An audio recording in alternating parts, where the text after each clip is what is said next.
see. You just had a screening at Hobnobben. How do you feel? I'm excited and relieved. Yeah. Yeah. So, what brought you to Hobnobben with your film?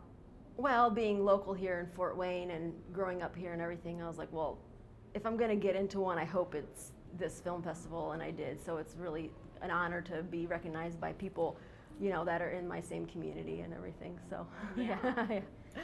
So I know that you did a majority of it on your own, like Uh-huh. kind of literally independent. Yeah, yeah. Picture. How did that go? Oh, it was great. I mean, I originally started making sure I had, a crew of people around me that I could trust and everything. And once I knew that was in place, then the rest of it was pretty easy. And we actually filmed it in my house. So, finding a location and everything was not an issue.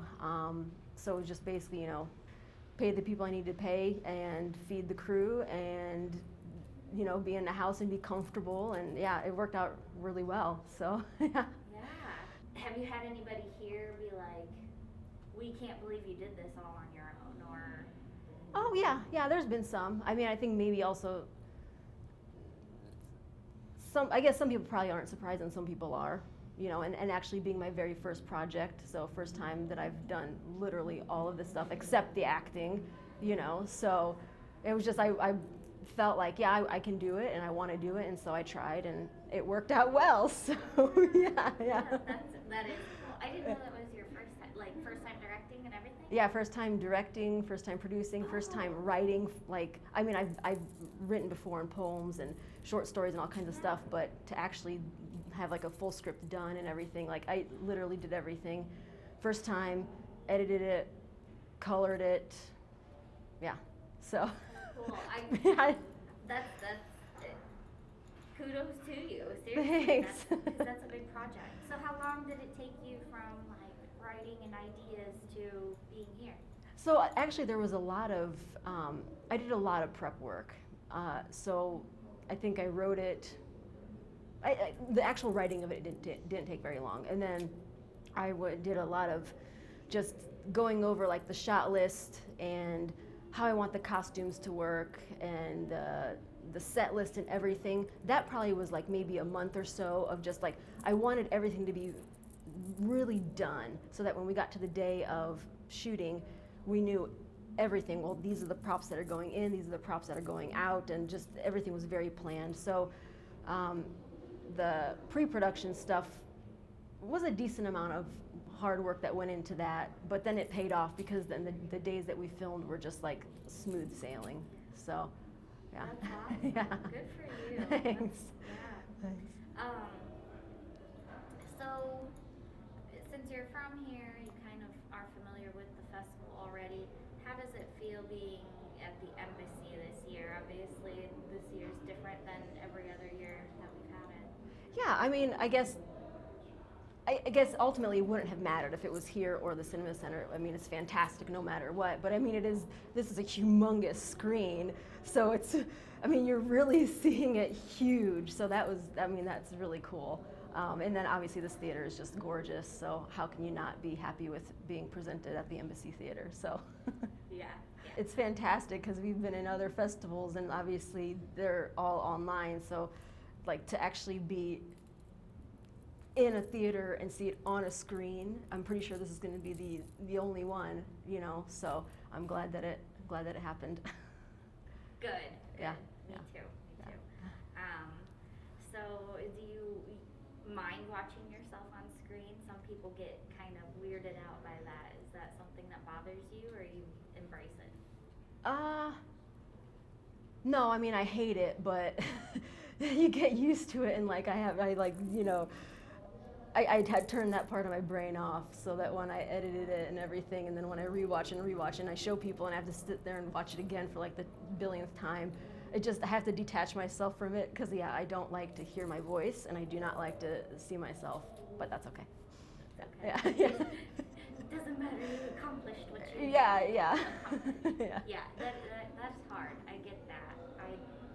I know a lot of people that just don't like to see themselves, but you did the editing too, so yeah, you had to like see yourself. Yeah, and I had to like step back really objectively and be like, okay, stop critiquing myself because it's me, and just look at which take is better or whatever. Don't, like, what are people going to respond to more? And like, I can't be critical like, oh, my eyebrow like went up a weird way, or something silly like that. Like, that doesn't matter. You pick the best take and detach yourself from the fact that you're watching yourself. Yeah. You've been at Hobnobben before, right? Mm-hmm. Okay. So why Hobnobben? Assuming the obvious that it's local here in town, but Yeah. was there any other factors, including your decision to submit your film to Hobnobben? Yeah, I have been to previous Hobnobbens, so yeah, I have seen other stuff, and yeah, there's been some great films in the past for sure that I've seen here, and I think, yeah, so besides being local here, I mean, I do love the fact that you guys support the regional filmmakers, and there is a specific category for the Indiana filmmakers, because like we know, like, where else are you going to get the recognition? Because I mean, there's so many filmmakers out there and so many amazing ones from all different countries, and knowing that here in Indiana you can have that kind of a response from being here, and that support and everything is great. So yeah. Yeah, it is. I mean, people always think the only places where you can really get anywhere with film is Chicago, New York, and LA, and Yeah. and that's not true at all. No, and I even think too, like, there's so many more creative and imaginative and thoughtful things happening not in those cities, because people are doing it because of the love of the art and not to make money off of it. And so I think that's a huge difference. Yeah. You can sit there and watch tons of short films and feature films, and you know that people are doing it because they love it. Yeah. So, Yeah. What's your impression, I guess, when you think of Hobnobben Film Festival on the slate of films? Well, you guys definitely do have the variety. Like, when you look at your programming, it is. I mean, and it is cool that you guys do have it like sectioned off the blocks by topic, so that way you can see what they are. But yeah, I mean, your program is extremely diverse, and like just the one that I was in, the Filmmaking Imaginarium, I mean, those are super imaginative, clever, abstract, I mean, get you thinking type movies. But then, other ones are going to be much more, I don't know, not maybe more mainstream, like how it's shot and the topics and the whatever. So yeah, you guys definitely have a huge range of styles and genre and everything. Yeah. Do you think that gives you kind of an advantage as a filmmaker then? Do you feel Oh, for sure, because I looked at festivals where I knew my film could potentially do well in. Like, I'm not gonna submit to a festival that doesn't, appreciate or doesn't have a category for maybe like an abstract or experimental film or an inspirational film or something. I'm not gonna, apply to a horror festival, for example. So knowing that it's a festival where they accept all kinds of films, and you're not going to be discluded because it's too abstract or it's too too whatever for their viewing audience. So yeah. Awesome. Yeah. Are you making anything else anytime soon, or are you taking a breather? Oh, I have stuff written. I mean, no one wants to be on set right now, and I don't either, so, but I'm hoping that maybe, next year we can start to do stuff again. Because now that I've done it and been successful, I want to keep going, and so I do have some scripts that are ready to go whenever we can, and then I just keep writing more, and we'll just go at the pace that we can, so. Are you thinking maybe doing it in the same way, like kind of all production kind of falling on you, or are you looking more for a different type of crew next time?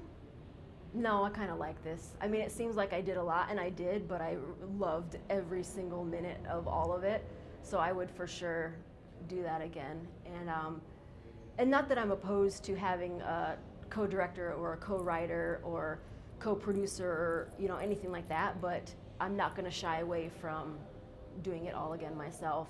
So yeah, and I think also in this day and age with, you know, with COVID and everything, and who knows how long it'll go, I'm probably going to keep doing smaller productions, you know, that I can control easily and not going to be huge casts and crews and stuff. So I mean, eventually I would love to do a feature, but obviously that's going to take a lot of manpower and, you know, not a pandemic. So Yeah,